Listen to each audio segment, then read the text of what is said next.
homemade tinapa dito sa Dubai.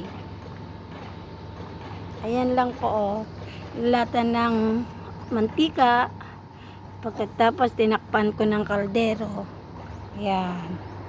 Oh, ayan na. Homemade tinapa. Kasi nga lang, pangit yung yung galunggong kasi gawa ng nailagay ko sa rep. Dapat pagkabili ko kahapon, ko na, niluto ko na kagad. Ayan, hindi nagkaganyan. Bali, pangkain lang naman.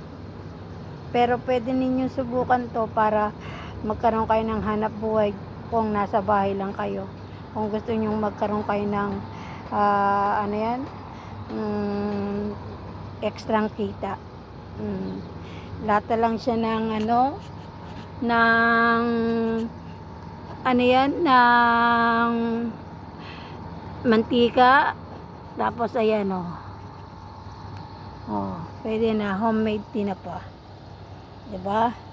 Sa mga gustong kumita o gustong kumain ng wala kasing mahal ang tinapa dyan sa atin sa Pilipinas, ayan, pwede ninyong gawin. Uling, ayan, uling lang.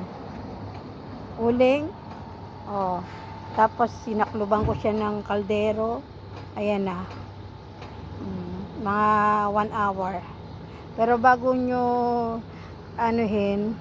isalang dyan sa kailangan kayo may nailagay nyo na siya para talagang luto yung loob. Sige po.